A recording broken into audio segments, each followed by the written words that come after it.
از اونها باقی مونده است. خداوند جنتی ها رو میگه که شما عملهای صالح کرده و مردم نکردن به طور جنت نشدن، از این شما کافر هستید، از کافر ها بمانید. هر چیزی که میخواهید اونجا رو بگیریم مثال راحت رو استفاده برای در جنت.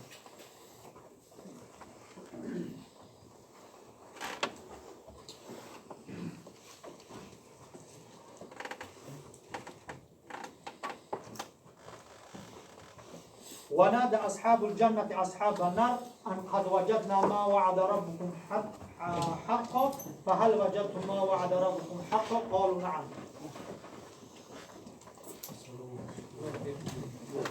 و فریاد میزنند بیا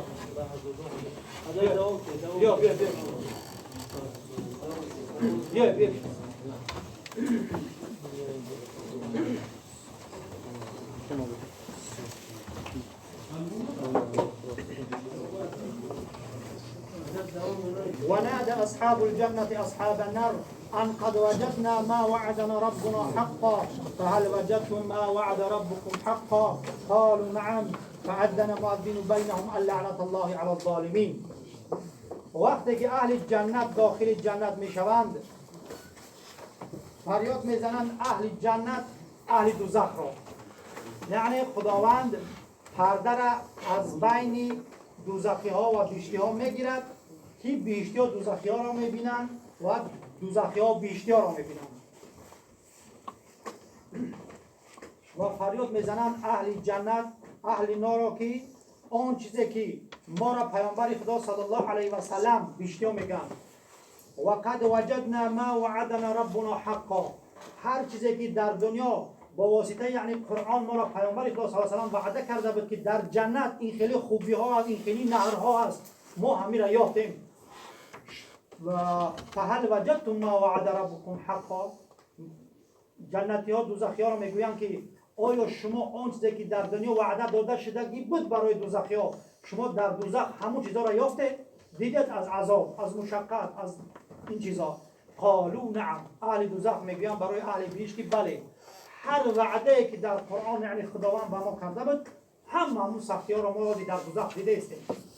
فاذن مؤذن بینهم، بعد یک کسی از بین اونها یعنی ملائکه فریاد میزند که لعنت خدا بر ظالم ها با. کدام نمود ظالم ها؟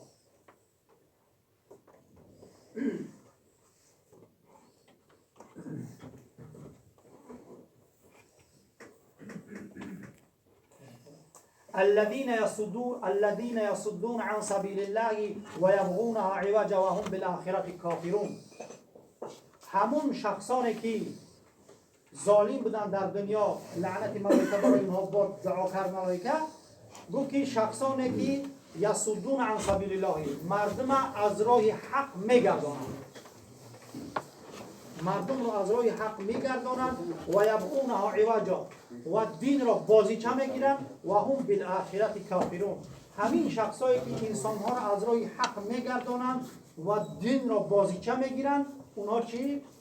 بر روز قیامت اینها باوری ندارند. سببی که انسان ها را از راه حق میگردانند نشانش سببش همین است که و دین بازیچه میگیرند، دین بازیچه قرار میدهند، سببش همین است که اینها بر روز قیامت ایمان ندارند.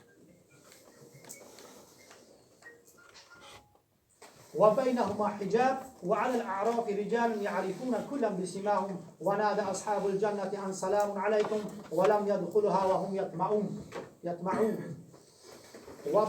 وبينهما حجاب، بين أصحاب الجنة وأصحاب النار یک پرده است. وعلى الأعراف رجال يعرفون كلا بسماهم، بین اصحاب جنت و اصحاب دوزخ یک پرده است، یک دیوار است. و اینجا کلمه اعراف آورد. اعراف در لغت به معنی بلندی، یک جای بلندی.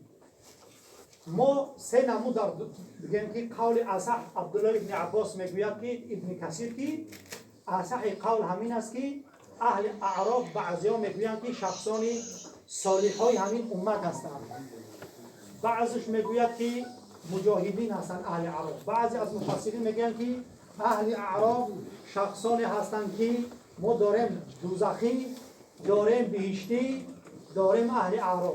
اهل اعراف همون است که ثوابش قطعی گناهش برابر است. مثال 50 کیلو ثواب داره، 50 کیلو گناه داره. ثوابش 51 کیلو نیست که بهیشش بره، گناهش هم 51 کیلو 49 کیلو نیست که بهیش بره. یعنی گناه و ثوابش برابر است. به همین خاطر این در همین مابین ماندگی است. خداوند مسئله را حل کردگی نیست. همین ایستادگی است، در همونجا ایستاد اهل اعراف. و بر اعراف مردهایی هستند که میشناسند همه همین مردم دو گروه بر رویهاشون، یعنی جنتی ها را از نور چهرهشون میشناسند که سفید هستند، خوشرو هستند. دوزخی ها را از سیاه روح و بدرو بودنشون، از چهرهشون میشناسند که کدوم انسان ها دوزخی است و کدوم انسان ها جنتی است. و نادى اصحاب الجنة ان سلام علیکم. وقتی که همین اهل اعراف بیشتی ها را میبینن چیکار میکنن؟ فریاد میزنن اهل جنت را اینکه سلامتی بر شما باد. اهل بیشت را میگویند ولم يدخلها وهم يطمعون. در حالی که همین اهل اعراف حالی خودشون داخل جنت نشیده بیان، لیکن امید داخل جنت شدن دارن و حالا اون که داخل جنت نشدن، وقتی که بیشتی ها را میبینن میگه سلامتی بر شما باد.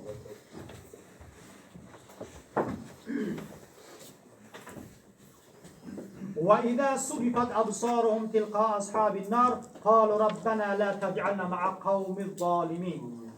وقتی که اهل اعراف میگردن که بیشتر را دیدن اون گپ را میکنن، سری پایان نگاه میکنن که دوزخی ها را میبینن و دعا میکنن. وقتی که روشون به طرف دوزخی ها میشود میگویند که پروردگارا لا تجعلنا مع قوم الظالمین، خدایا ما را از همین قوم ظالم ها نگردان، یعنی ما را داخل با دوزخ نگردان. دعا میکنن خدای مهربان اصحاب اعراف دعا میکنن که خدای مهربان ما را با همراهی همین قوم ظالمین نگردان.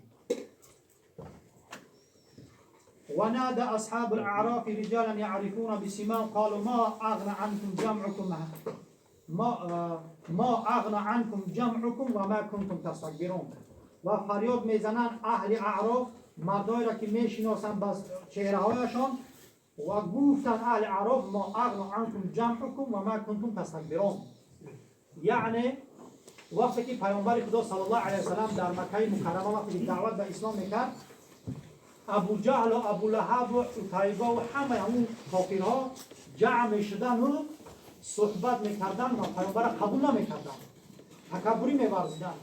حتی همه اینا میدونست که پیامبر حق میگه و حق گو است و همه اینا ابو جهل بدبخت شو میخیز میرفت در در پیامبر خدا که در در خانه هر یک مسلمان سوره الرحمن و بعض سوره ها را گوش میکردن. یک روز ابو سفیان اون اسلام نآمده بود، میره در خانه الله علم پیامبر خدا یکی از مسلمین نگاه میکنه که ابو جهل همون جای سوره گوش کرده است. بعد ابو سفیان میگه چیکار میکنی؟ میگه خیلی سوره گوش دارم مقصد با میخوتیر. بعد میگه که دیگه نیا. هر یکش بجا از همدیگر میمادن سوره گوش میکردن میفهمیدن، لیکن یگانه چیز اونها را از این چیز نگاه میداد که تکبر عزازیم را خار کرد و زندان لعنت گرفتار کرد. همین عزازیل شیطان است، نه؟ همین شیطان هم میدونست وقتی خداوند انسان خلق کرد همه ملائکه را فرمان داد که سجدهش کنید. همه ملائکه سجده کردن که شیطان نکرد، تکبری کرد. برای که گفت که تو من از آتش خلق کردی او از خاک است. همین تکبری دیگر شیطان رام، یعنی خداوند شیطان مقصد او را از بهشت از چیزی ملائکه خلق زد، مثال او رانده شد و او رجیم کرد.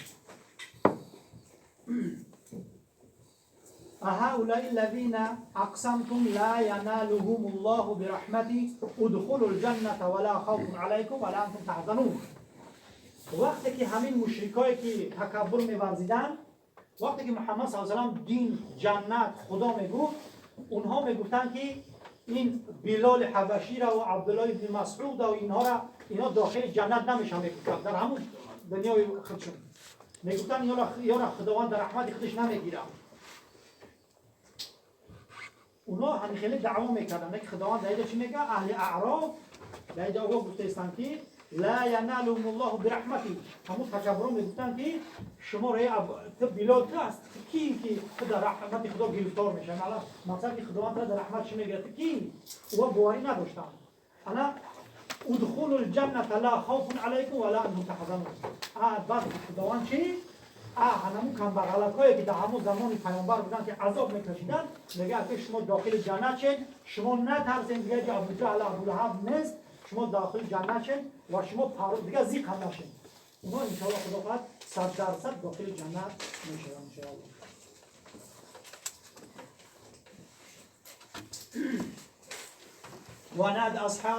ونادى أصحاب النار أصحاب الجنة أن أفيضوا علينا من الماء أو مما رزقكم الله قالوا إن الله حرمه على الكافرين.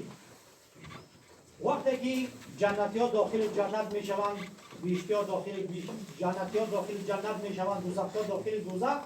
در دوزخ چی است؟ آتش است. در دوزخ عذاب است. انسان که عذاب کشید اولین چیزی که برای او میرسد تشنگی است. چون میگه تشنه میشود.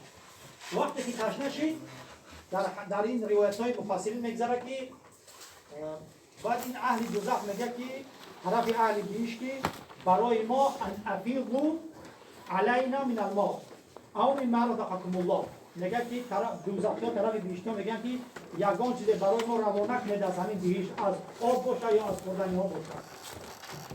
افیضوا اینجا به حالت اومدی از همین مفصلین میگه فهمیده میشود که جنت در بالا هست، دوزخ در پایین. اگر شما در حدیث در قول علما فهمیده گین که میگه که دوزخ 500 سال چقدر است، 30 سال 500 سال راه است. 500 سال وقتی کلمه دوزخ گرفته شد سنی پایان است. یگان جا میکنی که سنی پایان است که برکی نیست. پایان کی است؟ وقتی که بهشت بالا یعنی صفت کرده شد بهشت طرف به آسمان است، بالا میره. دوزخی‌ها وقتی که تشنه میشوند برای چی آب آورد. کلمه آب با او خاطر آوردی میگه که از بزرگترین نعمت خداوند در دنیا چی است؟ آب است. و انسان ها هم میتونن از آن چیزی که خیرات میکنن میتونن که چاهای آب کچایان در نامه اعمال پدرشان دخلشون برای که بزرگترین یکی از بزرگترین نعمت ها آب است میتونن که ببرن مردم از او استفاده برن و ثوابش در این برسن. دوزخی‌ها طرف بیشتر میگن که برای ما آب بده یا از آن چیزی که خداوند در جنت برای شما رزق نصیب کرده است برای ما بده. جنتی‌ها چی جواب میدن؟ ان الله حرمهما علی الکافرین. جنتی‌ها میگن که آب بهشت و آن رزقی که خداوند برای جنتی‌ها در جنت آماده کرده است برای کافران حرام گردانده شده است، برای کافران داده نمی‌شود. حتی مفسرین نوشته میکنن که اگر چی خیش است وقتی که همین انسان مسلمان همین انسان دوزخی از خدا اجازت میپرسه از همون چیزا که من در بهشت خیش تبار دارم نه اجازت یک خیش برم اجازتش میتونم برم برای همین پرسیدنی وقتی که میره این خیش جنتیش خیش دوزخیش نمیشناسه از حساب چهرهش سوخت است بیچاره هر چیز دیگه نمیشناسه نه که این بهشتی را میشناسه. وقتی که همین چیزا را طلب میکنه همون آدم بهشتی خیش همین جواب میده. حتی خداوند همین عدالت چی کرده که دیگه دیلش برای همون خیش نمیسوزه.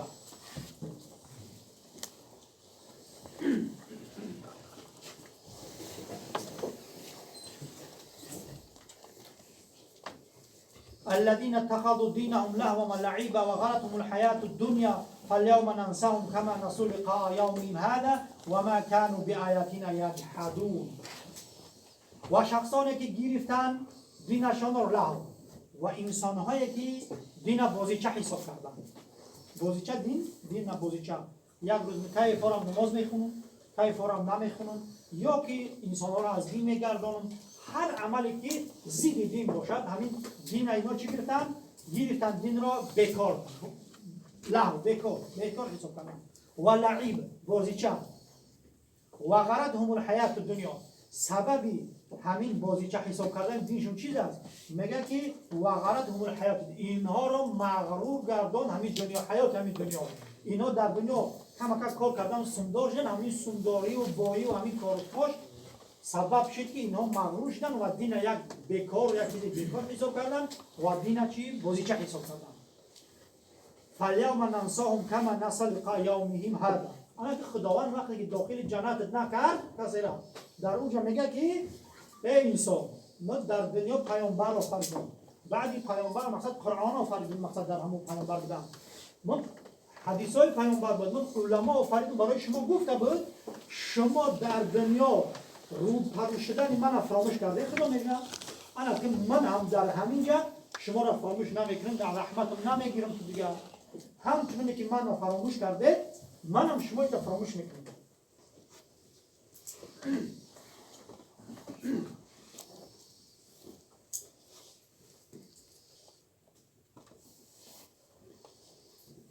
ولقد جئناهم بالكتاب فصلناه على العلم هدى ورحمة لقوم يؤمنون و تحقیق آمده این انسانها را به کتاب قرآن مثال یک زمانی که بود و تحقیق آمده انسانها را به یک کتابی که فصلناه علی العلم ما همین کتاب وقتی که در دنیا مثلا برای پیامبر آوردیم همه چیزهای شریعت ما جداگانه گفتیم حلال از حرام جدا کردیم مثال فرمایش‌ها را از مقصد چیزی که فرمان دادیم از چیزی که منع کردیم همه ما در همین کتاب‌ها جداگانه برای انسان‌ها گفتیم مقصد روستنش در چیزی خودشون در مشیت خودشون فوراً عمل میکنی عمل کردی بر رحمت خدا گرفتار میشه خداوند انشاءالله داخل جنت عمل نکردی در روز قیامت هم چیکار میکنه خدای مهربان فراموش میکنه همچنانه که رو پروشیدن خداوند در این دنیا فکر نکردی فراموش کردی امرای من رفتی مثلا به کار کردی دست میتن دیگه نه نماز تخشو با جا میخوانی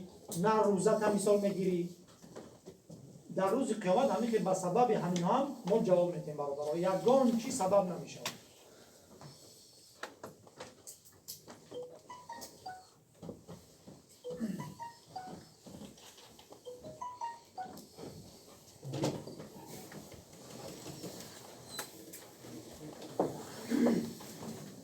قد جاءت رسول ربنا بالحق وهل لنا من شفعاء فيشفعوا لنا أو نرد فنعمل غير الذي كنا نعمل قد خسروا أنفسهم وضل عنهم ما كانوا يفترون اهل دوزخ میگویم که با تحقیق آمده بود ما را در دنیا پیامبره و حق و ما را پیامبر در دنیا آمده بود ما را همه چیزای شریعت مقصد فهماندگی بود وقتی که فهل لنا من شفعاء اینها یک خیالی هست وقتی که در داخل دوزخ هستن بعد اون چیزی میگن دوزخی ها آیا کسی هست که ما را شفاعت میکنه از دوزخ او نرد فنعمل غیر الذی كنا نعمل یا کسی هست که ما را از همین دوزخ نجات بده ما دنیا بریم در دنیا عملهای کنیم که پیشکی نمیکردیم از اینجا وقتی که بگردیم فقط مثلا خدا را پرستیم دیگه نه که دیگه خیلی نمیشه یک خیال برای اهل کفار قد خسروا انفسهم و ضل عنهم ما كانوا يفترون یا یک نافرمانی خسران کردن اینا جوابگر در روز قیامت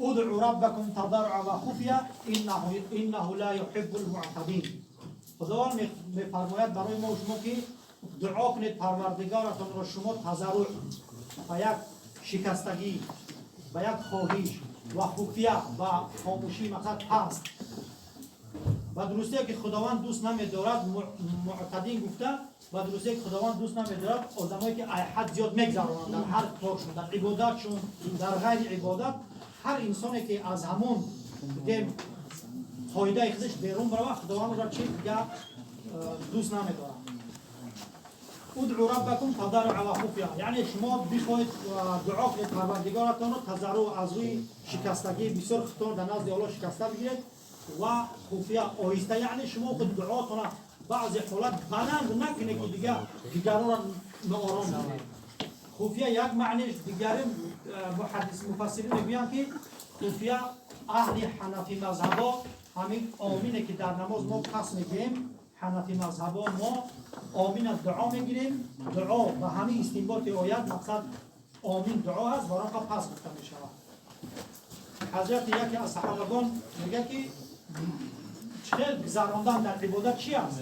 مثال یک انسان خدا را دعا میکنه، یعنی از خدا میخواد. باید چی دعا کنه؟ بگه خدای مهربان، من از تو جنت تطلع رو میخوام، من از تو رحمت تطلع رو میخوام، از تو پناه میکنم از دوزخ. این دعای درست است.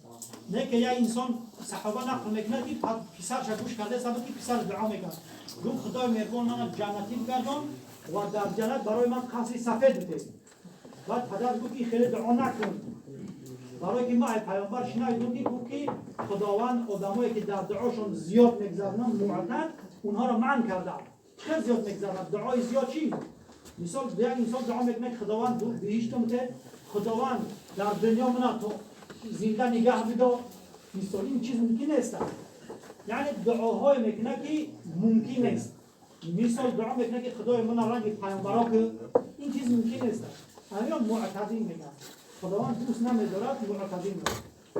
از حد زیاد می‌گذراندگی ها.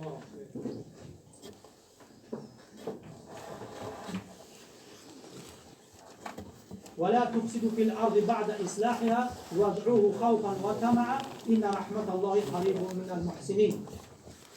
و فسادکاری نکنید در زمین بعد اصلاح شدن در زمین. وقتی که پیامبران میآیند مثال در زمین اصلاح میارن، مثلا شریعت جاری میکنن، کارهای بد از دنیا مثلا چه میکنن. وقتی که آدمای ویرانکار میان خداوند برای اونها میگه که شما در زمین فاسدی نیارید بعد اصلاح شدن در زمین. وادعوه خوفا و طمعا. شما از خدا رو دعا از خدا بخواهید از روی ترس. وقتی دعا میکنید در حالت دعا کردن شما مثلا از روی ترس خدا رو در نظرتون بیارید، از روی طمع امید. مفسرین میگن که بعضی از مفسرین که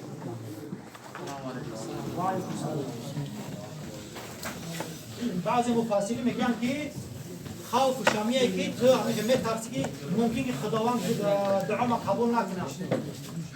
و طمع شمیل است که باور داری که خداوند چی دعای ما قبول میکنه. بعد درسته که رحمت خداوند قریب است برای نیکوکاران. رحمت خداوند نزدیک است از برای نیکوکاران.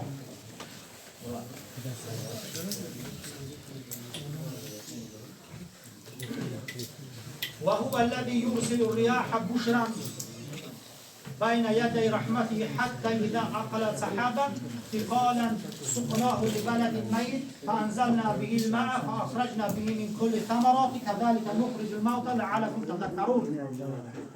میگه که و همون خداوندی که روانه میکند باد را شمال را بشارت دهنده بین رحمتش حتی هر وقت که وزبین کند همون ابرها را تا اینکه ببارد در بالای زمینی خاک مرده، در بالای زمینی مثلا زمینی که علفش خاک شده است و سبب باریدن پس ما میبراریم از همون زمین به سبب باران باریدن ما از زمین خارج میکنیم از میوه ها و این چنین در روز قیامت ما مرده ها را زنده میکنیم. یعنی چی؟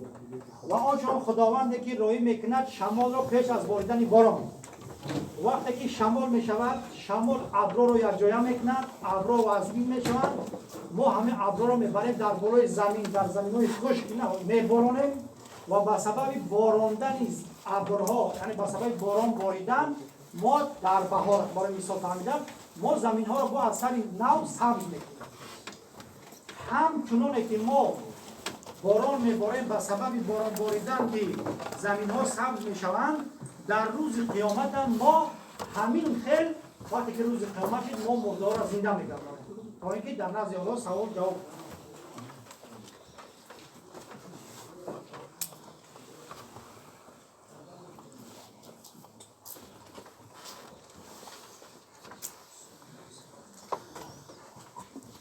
والبلد الطيب يخرج نباته بإذن ربه والذي خبث لا يخرج إلا نكيدا كذلك نفسر آيات لقوم يشكرون.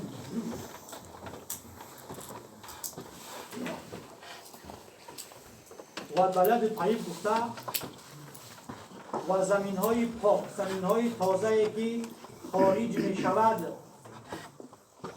همون سبزه‌هاش هر چیزاش و اذن خداوند و خداوندی که و زمین پاکایی که خارج می شود خارج می کند نباتش رو پاک. مقصد همین آیت همین است که پیامبر خدا صلی الله علیه و سلم در همین جا می‌فرماید که صلی الله علیه و سلم که یک انسان زمینی هست که وقتی که باران می‌بارد آب میکشد در خودش و سبزه میرویاند و میوه ها میرویاند، انسان ها از او استفاده میبرند. زمینی هست که سخت است، در او باران میبارد، آب در اونجا جمع میشود، اگر آب جمع شود دیگه حیوان ها و هر چیزا استفاده میبرند، مثلا استفاده میبرند. و دیگر نمود زمین همین هست که باران میبارد و همون زمین آب میگیرد، لکن یک چیزی که ناچیز میرویاند. مقصد همین است که انسان های هستند که در این دنیا مثال علم میگیرند و در دیگران تقسیم میکنند و هست هم انسان هایی که همین کارا کرده نمیتونند. یعنی زمین پاک، زمین خوب. حضرت ابن کثیر میگوید که این زمین پاک دل مؤمن ها است. دل مؤمن ها درست می شود و قبول میکند هر چیزی که در قرآن. و همون زمینی که ناپاک است این دل غیر دل کافرها هستند که هیچ را قبول نمیکند، از اون هیچ فایده نمیبرد. صدق الله العظیم. و از خداوند مهربان دعا کنیم که خدای مهربان ما را هدایت کند، ما را پیروی کتاب الله و سنت رسول اکرم صلی الله علیه و سلم بکنه و خدای مهربان هر چیزی که خودت فرمان دادی ما را توفیق کردنش نصیب روزی بگردان و خدای مهربان هر چیزی که خودت معن کردی از اون چیزا یا الله ما را معن بگردان و خدایا اول ما را از شیطان را از ما دور بگردان. خدای مهربان ما را از بدعت را از ما دور بگردان. امروز بدعت در مسلمان ها چیزی است که مسلمان ها زیر پا شدند. یکمین چیزی که اسلام برهم میکنه برادرها، این چیز شما کم نبینید، بدعت. بدعت چیز خودآوری، چیزی که در شریعت حقیقتا وجود نداره اون را ما پیش خود میکنیم، این را میگه بدعت. وقتی که در اسلام در شریعت بدعت شد حتما سنت ایبان میره. یعنی یک بدعت شد، برای یک بدعت شدن چند سنت ما مثلا بیکار میکنیم و خدای مهربان همین بدعت از ما دور بگردان که ما سنت ها را حتی بجا بیاریم. اللهم ربنا آتنا فی الدنیا حسنة و فی الآخرة حسنة و قنا عذاب النار. ربنا لا تزغ قلوبنا بعد إذ هديتنا وهب لنا من لدنك رحمة إنك أنت الوهاب. ربنا ولا تحملنا ما لا طاقة لنا به واعف عنا واغفر لنا وارحمنا أنت مولانا فانصرنا على القوم الكافرين. ربنا ظلمنا أنفسنا ولئن لم تغفر لنا وترحمنا لنكونن من الخاسرين. خدای مهربان شهرهای مسلمان نشین یا الله مثل عراق، سوریه، افغانستان، پاکستان، هر جایی که مسلمان ها هستند خدایا این شهرها را مثل تاجیکستان ما متحد و آباد چون بگردان و این ظالما را دور بگردان از سر ما مسلمان ها. سبب این روز قدرت این کافرات در برای ما مسلمان ها ضعیف شدن ما مسلمان ها برادرها علم دنیا هم هست. شما علم دنیا را کم نبینید. اون شخصانی که علم دنیا را تحقیر میکنن خطای محض میکنن. و الله قسم دعا کنید برای ختام برای فرزندان که خدا علم دنیا هم بده. این دنیا چیزی خوب است که پیامبر الله علم در صحتش نمیدونه حدیث مقصد خواچه پیامبر خدا صلی الله علیه و میگه ترک نکن دنیا تا از برای آخرت و ترک نکن آخرت از برای دنیا. دنیا جایی کشتکار کردن آخرت است. وقتی که در دنیا با علم کشتکار نکردی تا حاصل نغز نمیگیری برادر. وقتی که انسان علم دنیا علم آخرت اگر نداشته باشه، حتی اگر علم نداشته باشه، نگاه که ما اگر کسی نمازام خوب خونده نمیتونیم به خاطر علم است. اگر در نماز علم دنیایی در کار است یا دینی، لکن اگر کسی علم دنیایی هم داشته باشه برای او آموختن علم اسلام هم آسان میشود. خدای مهربان خودمان را و فرزندهایمان را همه مسلمین را خدای مهربان پیروی کتاب الله و سنت رسول الله و علم دین و دنیا را نصیب ما مسلمان ها بگردان. امروز خدایا به علمی ما مسلمان ها شده است که زیر دست این کافرها شدیم. خدایا ما را نجات بده. اللهم ربنا آتنا فی الدنیا حسنه و فی الآخرة حسنه و قنا عذاب النار. اللهم علمنا بالعلم وزينا بالحلم واكرمنا بالتقوى وجملنا بالعفو